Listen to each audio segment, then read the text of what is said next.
Welcome to this new video about the game Assetto Corsa EVO. In today's video, I'm simply going to give you a quick overview of the major new features in the update. Update 0.3, which hasn't been officially released yet. It will most likely be available for everyone to download next week, towards the end of the week. But in the meantime, it's available. Let's say, unofficially, in quotes, there are beta updates on Steam, so there's a way to test this update a little bit early. We did this live yesterday on YouTube and Twitch. We tested all the major new features of this update except for multiplayer, and we'll talk about that later. In today's video, I'll quickly summarize the coolest parts of this update. We'll discuss cars, customization, show the new tracks, and highlight some new features. We'll also discuss physics, as several interesting changes have been made, particularly for steering wheel driving. We've got a lot to cover in today's video, so I'm taking this opportunity. We're driving the M3 E30 EVO 2, a new feature in the 0.3 update. We're switching cars to the 190 EVO 2, a new competitor in the 0.3 update, the era of the M3 E30 EVO, which we tested earlier. We'll use it as we discuss the new physics and steering wheel features. Because indeed, this 0.3 was an opportunity for the developers to test new elements to make the physics even more realistic. And honestly, the feeling is very good, I think. So, what did they change? They mainly changed the way the suspensions react, with a new algorithm that is able to calculate their position up to 1,000 times per second. The car's movement transitions are ultra smooth and ultra natural. It's impressive what they've done here. And then, it has a new tire heating calculation system that, depending on the part of the tire, can more accurately calculate the grip the tire will have.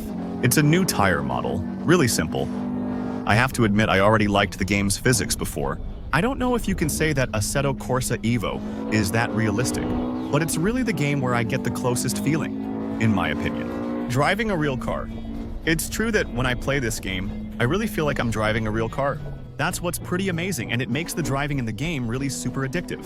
When I return to other games that claim or are known to be realistic, even if I play with a steering wheel and pretty much the same settings, I have a hard time finding that same richness in the simulation that Assetto EVO offers. So, it was a physics model that I already really appreciate. And I think that, indeed, since this update, I don't know if it's more due to the tire heating system or the suspension system. I've noticed the car's handling is now much more readable. You can now better sense what the car is doing, especially when the rear starts to slide out. Especially with cars like this. Rear-wheel drive, no assistance and all that, which are a bit slippery, a bit old school too. I think it's easier to understand when the car's about to lose grip. And it's also easier to understand what you need to do to catch it, or maybe even keep the slide going. I can't say it's a drastic difference for me, before and after. After the update, I still think the driving was already excellent before, but it's a bit extra in finish and feedback, which is very nice. Something that's also very nice, though, is that the developers have added a new little widget that's right here at the bottom of the screen, which will allow you to modify your wheel settings and your force feedback in real time. You can change everything here. There are the controls, there are the effects. You can also modify a whole bunch of effects. That's likely for the controller, but there you go. You have plenty of things you can manage directly while playing without needing to go back to the menu.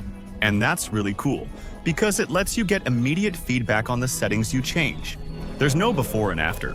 Everything happens simultaneously. This update adds several cool new cars.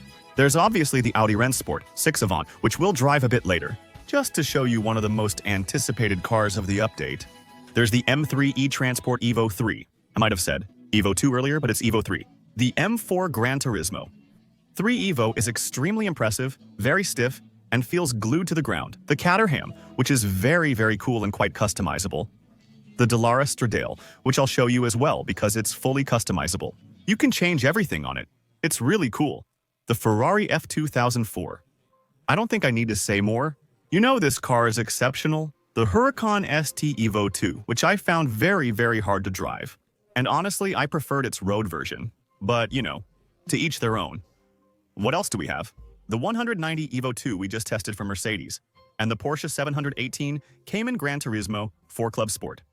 I think we haven't missed anything there. Actually, this car can be completely repainted in the game, part by part. Because actually, every hood, every spoiler, even the flaps on the spoiler, All those things can be modified and colored independently in the game, which means you can really end up with an ultra customized car. So here, for example, if I want to change the spoiler, I can do it right here. With custom colors or not. Wait, that's not the spoiler, that's the mirrors. If I want to change, for example, the color of the headlight surrounds, I can do it here. There's really everything like that, actually, including everything that's going to be badge color, exhaust tip color, brake caliper color. You can change everything. And that's actually pretty cool, because that's not necessarily the case with all cars. Inside, this car is well equipped, offering an Alcantara leather steering wheel option.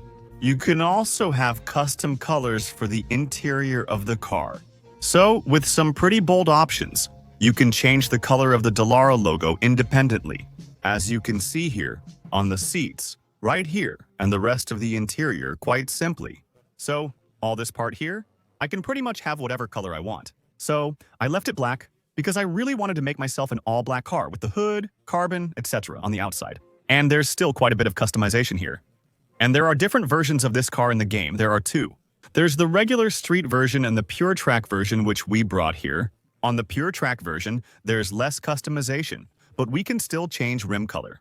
And finally, there's still, and that's really cool, the possibility to switch it if you want. Not as a spider, since it's not quite that, but you can remove the Targa's roof. What about the doors? That's what's impressive. You can do that too, and I find it exceptional. There you go, switching the car from automatic to manual transmission with the little lever that gets added. And so the way you drive the vehicle changes. And I think that's really awesome. So let me show you a bit of gameplay with this car, because it's not very well known, so it might be cool to show a bit of what it looks like. This car has several different dashboard displays, which is actually pretty cool. So either the mode with the main round gauge on the left, or a kind of video game mode, let's put it that way. This car also has, oh no, it only has one driving mode, this one. However, it does have traction control system by default, which you can turn off. It's a fun car to drive, and I believe it has a Ford-sourced 4-cylinder engine. It's a car that's especially very light. Actually, it's not that powerful, but it's very light and pretty fun to drive. We have an engine with a big turbo, and strangely, we have a very modern test car that has quite a bit of turbo lag. I find that at low revs, there's not much, and when the turbo kicks in, it's pretty violent. And it's not instant, right? So, it's kind of a weird mix, an alliance between old-school driving and modern chassis and construction, assembly elements of the vehicle. They're really good. It's modern, and it's a car that's very fun to drive. Overall, I think it's a really good car to learn how to drive. Well, to learn how to drive, you know what I mean. To learn how to handle the game's physics. Similar to the Caterham, it might be even cooler, since the Caterham, while nice and customizable in this update, is still much less powerful. Here, we've got something that really roars the way it should, and behaves more like a race car than the Caterham, which maybe has more fun and a radical edge. And see, so, a little rascal, let's go. In my opinion, this is the most customizable car in the update. And, on top of that, an underrated car and very fun to drive. I highly recommend it to you. So, of course, I also wanted to show you a bit of gameplay with the Audi RennSport 6, which will be available in the game in quite a few different versions. In the end, well, I chose the base version because it had the most customization and color options. Everything that comes with it. The others are special editions where you can't necessarily change as many things, especially the Tribute Edition, which has a lot of things that can't be modified. Wait, let me check. Does it have roof bars? Yes, it does. So, I'm going to show you a bit of gameplay with the beast that is the Audi RennSport 6. Honestly, I really like these cars. Honestly, I'm not a huge fan either, but I have to admit that in the game, it's actually really cool to drive. Especially for the V8 sound, which is really awesome. The sound of the V8, which is actually almost nicer than the real sound of the RennSport 6. You can really recognize the tone. It's realistic, that's not the problem. The thing is, it sounds like in RennSport 6, where they've removed one, maybe even two mufflers. So it's really almost like an open pipe. It's super aggressive in terms of sound. And I have to admit that I really like it. As for the rest of the driving, well, it's a car that really doesn't have much to do on the track. Let's not kid ourselves. It's a machine with monstrous acceleration. That's clear and obvious, we're not going to criticize that. It's a car with 600 horsepower, and we get to 250 km/h very quickly. It's very impressive though. But Well, it's a car that doesn't brake that well, it's a bit heavy, and it's not extremely agile. Cornering is normal. It's just a station wagon with a big engine. Nothing special. But it's true that for the sound, the design, and the straight-line performance, it's a car that I find quite interesting.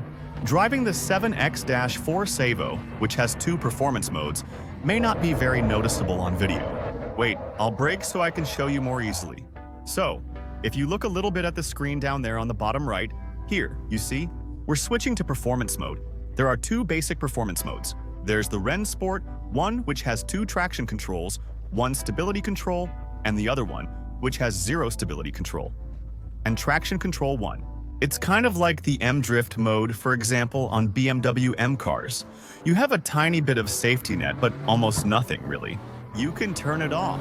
Personally, I drive most of the time with these cars without any driving aids, so I can really push them a little bit.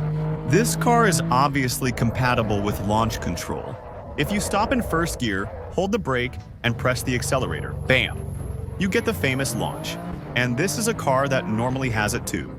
So wait, let me make sure I'm not saying anything wrong. That's it. Several display options for the dashboard.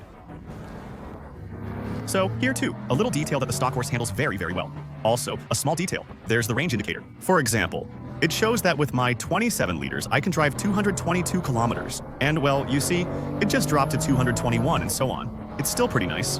But what's really cool is the display of the gauges. With it, we have the G meter, which will show the force applied to the vehicle during acceleration. In a turn, we have the central gauge with the revolutions per minute, simply the speed. We have the small power gauge on the right and the torque gauge. And normally, we have another mode. It's this mode where we have pretty much the same information, but with a different display again. So that's really, really cool, and I think it really adds to the fun of this kind of car. I think this is the kind of feature where we're really going to be able to enjoy ourselves when the open world comes out. Oh yeah, you might have noticed it here. We're also on the red blooming, new track from this update, which was added with the 03, and which, I must say, is really good. There's not much more to say about it. The modeling is good, the scenery beautiful, and the layout seems accurate. It's a good track. Red blooming is well known and was highly anticipated. So yeah, it's nice.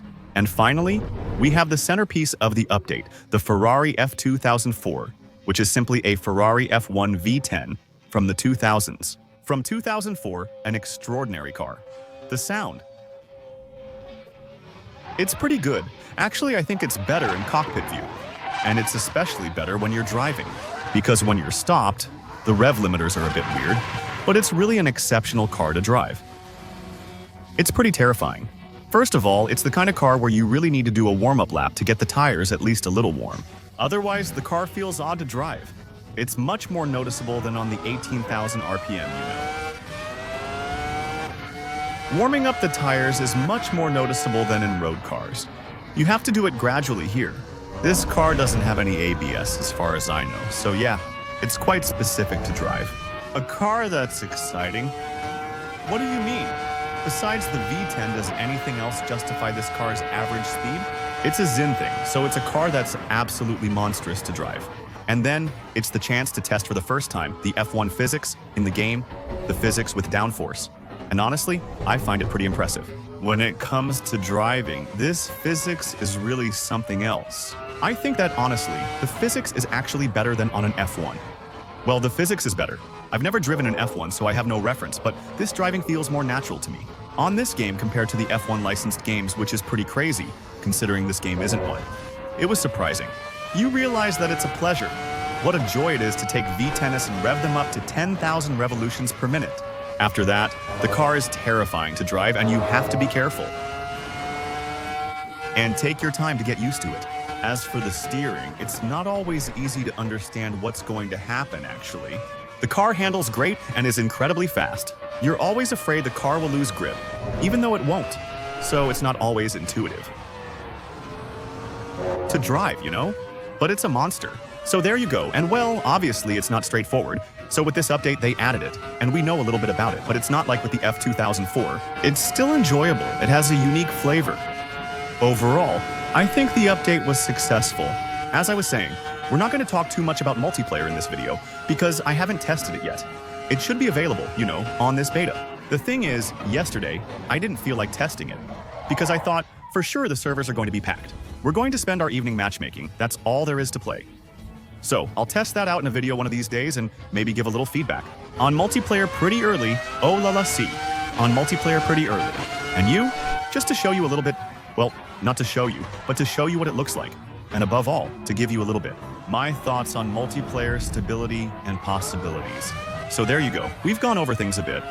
I hope this video made you want to click. If that's the case, you know what to do, as usual. Show it by leaving a little like. By subscribing, of course, for the next videos. By coming to follow me on Twitch for the next live streams. Don't hesitate. It will be pinned in the comments. And as you may have understood, I regularly play Assetto EVO to keep up with the latest news and maybe try out new things in the game. So, don't hesitate to come follow. And of course, don't hesitate to check out what's coming up soon. Use my little link on LinkedIn to buy your games cheaper and give a thumbs up to the channel. I'll see you very soon, ciao. See you very soon. Ciao.